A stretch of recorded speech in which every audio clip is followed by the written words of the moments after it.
आदाब नमस्कार, मैं शाहिद उमर। स्वागत है आप सभी का सियासत टीवी के साउथ इंडिया एक्सप्रेस में।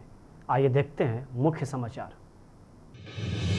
हैदराबाद के कई हिस्सों में भारी बारिश हुई है, जिससे मध्य मानसून में गर्मी से राहत मिली है। कई दिनों तक तापमान साफ रहने के बाद शहर के कुछ हिस्सों में गरज के साथ भारी बारिश हुई, जिससे कई इलाकों में जल जमाव हो गया।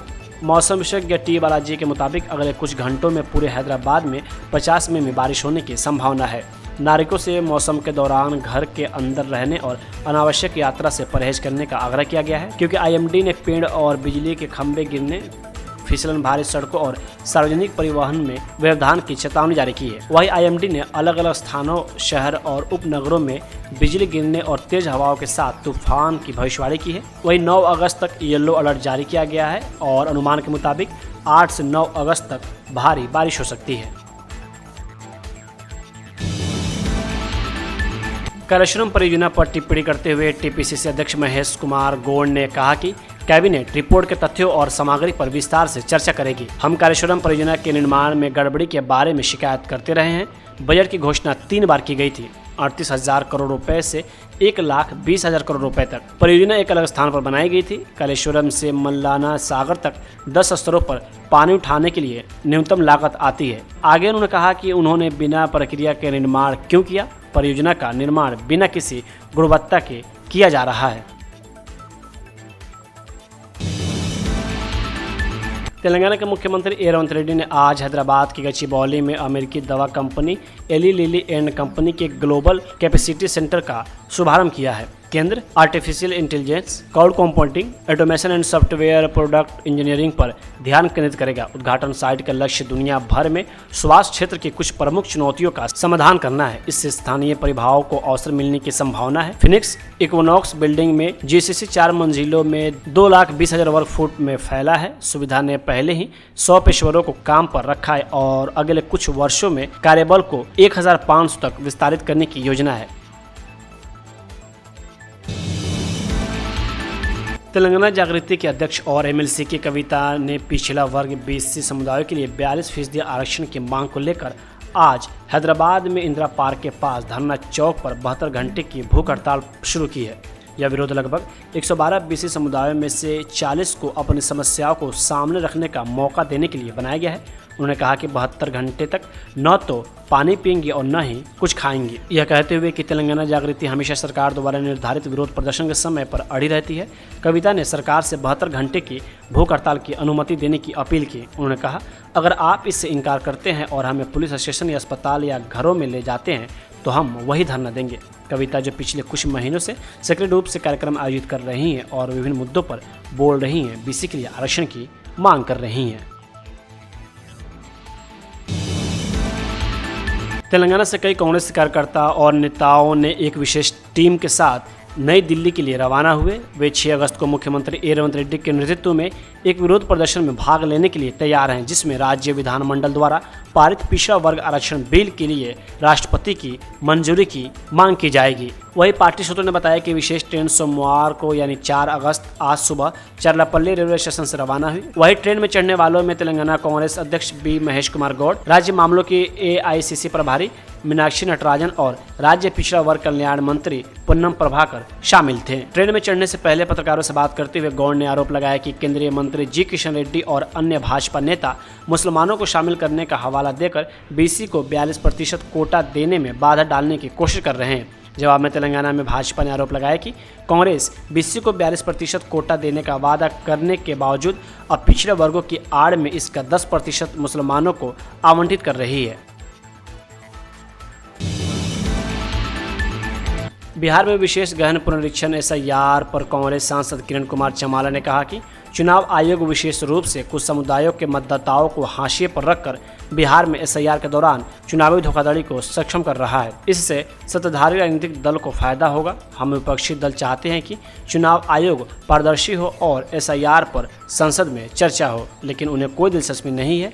व्यवस्थित रूप से वे बिहार में मतदाताओं को हाशिए पर डाल रहे हैं। इसके बाद यह पश्चिम बंगाल और असम में आएगा और अगर यह प्रथा जारी रही तो यहाँ होगा। देश में लोकतंत्र पटरी से उतर गया है। आगे उन्होंने कहा कि हमारे नेता राहुल गांधी एक निर्वाचन क्षेत्र में जमीनी अभ्यास करने के लिए कल बेंगलुरु जा रहे हैं। हम निश्चित रूप से देश भर में जाएंगे, पदयात्रा करेंगे और यह सुनिश्चित करेंगे कि इन परिस्थितियों में लोगों को अधिकतम जागरूक मिले। तेलंगाना के मुख्यमंत्री ए रेवंत रेड्डी ने आज झामुमो के संस्थापक शिबू सोरेन को श्रद्धांजलि अर्पित की और झारखंड के गठन के लिए उनके संघर्ष और आदिवासियों की समस्याओं के समाधान के उनके प्रयासों की सराहना की। रेड्डी ने एक शोक संदेश में कहा, सोरेन तेलंगाना राज्य की मांग के कट्टर समर्थक थे। मुख्यमंत्री ने नशीली दवाओं के खतरे और फाइनेंसरों द्वारा शोषण के खिलाफ लड़ाई में सोरेन के सराहनीय योगदान को भी नोट किया। उन्होंने कहा कि आदिवासी समुदाय के लिए सोरेन की सेवाओं को हमेशा याद रखा जाएगा। तेलंगाना राज्य के मुद्दे पर सोरेन के समर्थन की सराहना करते हुए बीआरएस के कार्यकारी अध्यक्ष के.टी. रामाराव ने याद किया कि दिवंगत नेता ने अपने पिता और बीआरएस अध्यक्ष के. चंद्रशेखर राव के साथ एकजुटता व्यक्त की थी। रामाराव ने कहा वह तेलंगाना की आत्मा को समझते थे क्योंकि वह झारखंड के लिए भी इसी रास्ते पर चले थे। वही आपको बता दें कि देश के प्रधानमंत्री मोदी भी दिल्ली पहुंची और उन्होंने शिबू सोरेन को श्रद्धांजलि अर्पित की और उनके बेटा हेमंत सोरेन से मुलाकात की। वही आपको आगे बता दें कि पूर्वी राज्य के पूर्व मुख्यमंत्री सोरेन का किडनी संबंधी समस्याओं के लिए 1 महीने से अधिक समय से दिल्ली के सर गंगा राम अस्पताल में इलाज चल रहा था। नावों पर लगाए गए जीपीएस पर इसरो के अध्यक्ष वी नारायण ने कहा कि कई एप्लीकेशन हैं, उनमें से एक एप्लीकेशन संभवतः मछली पकड़ने के क्षेत्र का पता लगाना है। एक समय था जब लोग मछली पकड़ने जाते थे और बिना कुछ किए वापस आ जाते थे, लेकिन अब हमारे उपग्रह के माध्यम से हम निगरानी करते हैं कि संभावित मछली पकड़ने के क्षेत्र कहाँ हैं। हर दिन हम इस देश के 9 लाख मछुआरों को सूचित कर रहे हैं। उन्हें मछली पकड़ने में जाने के लिए बहुत अधिक ईंधन खर्च करने की आवश्यकता नहीं है। वही आगे उन्होंने लगभग 30,000 करोड़ रुपए के मुनाफे का अनुमान लगाया। दूसरी बात यह है कि जब लोग नाव से समुद्र में जाते हैं तो उन्हें ठीक से पता नहीं होता कि वे कहाँ हैं, लेकिन अब हमारे सिस्टम के माध्यम से उन्हें यह समझने में मदद मिलेगी कि वे राष्ट्रीय जल क्षेत्र में हैं और उन्हें सीमा पार नहीं करनी चाहिए। तमिलनाडु में हमने लगभग 1000 से अधिक मछुआरों को यह दिया है और प्रयोगात्मक आधार पर बड़ी संख्या दी गई है। भारत और चीनी सेनाओं के बीच झड़प पर राहुल गांधी की टिप्पणी के बाद सुप्रीम कोर्ट के रुख पर केरल भाजपा अध्यक्ष राजीव चंद्रशेखर ने कहा कि मुझे नहीं लगता कि इस देश में कोई है जो सुप्रीम कोर्ट ने जो कहा उसे असहमत होगा। राहुल गांधी कई वर्षों से झूठ पर आधारित राजनीति कर रहे हैं। वह पूरी ताकत से झूठ बोलते हैं और उन्हें उम्मीद है कि झूठ किसी तरह लोगों को गुमराह करेगा, जो लोगों को भड़काएगा। आगे उन्होंने कहा कि राहुल गांधी स्पष्ट रूप से गोएबल्स के नक्शे कदम पर चल रहे हैं, जो कि हिटलर के प्रचारक थे। उनका मानना था कि अगर वह बार बार झूठ बोलते हैं तो लोग उन पर विश्वास करना शुरू कर देंगे। आगे उन्होंने कहा कि आप समुदाय के बीच दुश्मनी पैदा नहीं कर सकते, यही एकमात्र चीज़ है जो राहुल गांधी करते हैं। कांग्रेस मुझे एक बात बताए जो राहुल गांधी ने 2014 से 2025 के बीच कही है, जो सच साबित हुई हो। पिछले 11 वर्षों में उन्होंने भारतीयों को गुमराह करने के लिए बहुत सारे झूठ कहे हैं। दुर्भाग्य से भारतीय उन पर विश्वास नहीं कर रहे हैं। अदालतें भी इस पर संज्ञान ले रही है और एक व्यक्ति जो अब विपक्ष का नेता है वो कैसे विश्वास कर सकता है।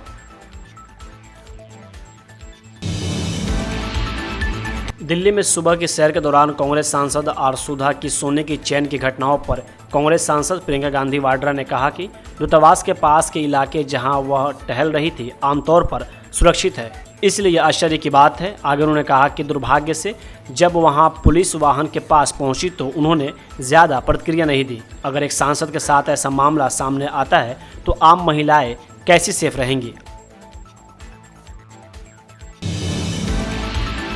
दिग्गज नेता और मक्कल निधि मय्यम मुखिया कमल हासन एक बार फिर चर्चा में है। उन्होंने सनातन धर्म को लेकर कुछ ऐसा कह दिया जिस पर विवाद शुरू हो गया है। तमिलनाडु के चेन्नई में एक कार्यक्रम के दौरान सनातन धर्म पर निशाना साधा। उन्होंने कहा कि शिक्षा ही एकमात्र हथियार है जो तानाशाही और सनातन विचारधारा की जंजीरों को तोड़ सकती है। अपने हाथ में कुछ और मत लो, सिर्फ शिक्षा लो। इसके बिना हम जीत नहीं सकते, इसलिए हमें शिक्षा को मजबूती से थामे रखना चाहिए। राज्यसभा सांसद ने national eligibility cum entrance test पर जोरदार हमला बोला। उन्होंने कहा कि नीट ने 2017 से अब तक कई बच्चों को मेडिकल पढ़ाई से दूर कर दिया है। गरीब और पिछले वर्गों के छात्र चाहकर भी इस पढ़ाई को पूरा नहीं कर पा रहे। शिक्षा एक हथियार है, शिक्षा एक औजार है, इससे ही देश को नया आकार दिया जा सकता है। सही या गलत का फैसला तभी मुमकिन है जब जनता शिक्षित हो। भारत द्वारा इंग्लैंड को 6 रन से हराकर सीरीज 2-2 से बराबर करने पर एक भारतीय क्रिकेटर प्रशंसक अब्दुल जाफर ने मोहम्मद सिराज की तारीफ करते हुए कहा कि यह भारत और उनके प्रशंसकों के लिए बहुत बड़ी जीत है। यह जीत भविष्य में टीम इंडिया के लिए बहुत बड़ा पल होने वाली है। हम बहुत खुश हैं और इस टीम पर बहुत गर्व है। वहीं आगे उन्होंने क्रिस वोक्स की तारीफ करते हुए कहा कि वो जिस तरह से एक हाथ से बल्लेबाजी करने आए थे, मैं उन्हें भी सलाम करता हूँ। My name is Abdul Zafar. क्या कहना चाहिए, इंडिया जीत गया? ये बहुत बड़ी जीत है। ये बहुत बड़ी जीत है हिंदुस्तान के लिए, हिंदुस्तान के चाहने वालों के लिए।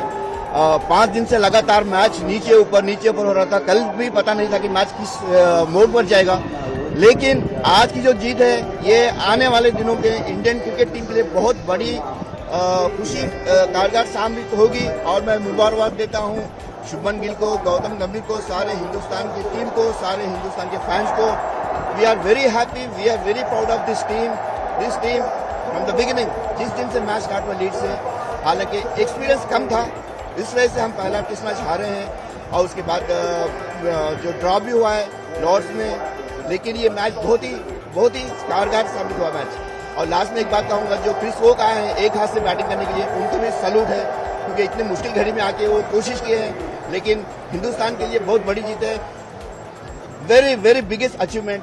Thank you very much. Team ने जिस तरह से खेला है, स्पेशली द बॉलर्स, उसके बारे में क्या कहना चाहिए? बॉलर्स ने बहुत जान लगाई है, स्पेशली सिराज, प्रसिद्ध कृष्णा और आकाशदीप और not to forget Jasprit Bumrah ने बहुत ही अच्छा बॉलिंग किया है, लेकिन कुछ कारण की वजह से चले गए हैं। लेकिन अब सिराज की जितनी भी तारीफ की कम है, क्योंकि पहले मैच जो पहला ओवर था उसमें 2 चौके लग गए थे, तो तब थोड़ा उम्मीदें ढल गई थी कि हो सकता था कि मैच की और जाएगा। लेकिन सिराज ने सेकंड ओवर में जो विकेट लिया है वहां पे मैच टर्न हुआ है।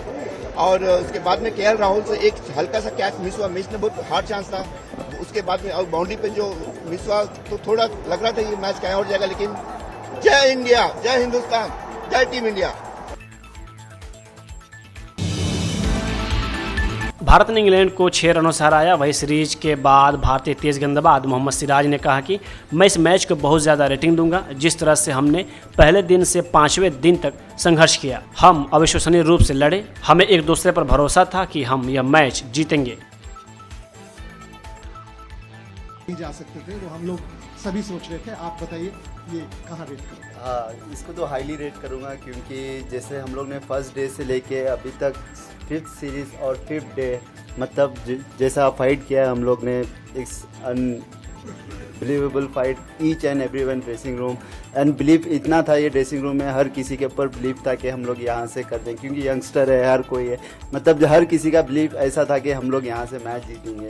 और जैसे कि आपने बोला हरी ब्रूक का कैच, बट लॉर्ड्स में भी अनफॉर्चुनेटली वो आउट, मतलब मेरे साथ ही क्यों ऊपर वाला है, बट या मतलब ऊपर वाले ने भी कुछ अच्छा लिखा था होगा मेरे लिए, इसीलिए आज मुझे ये मुकाम पे। और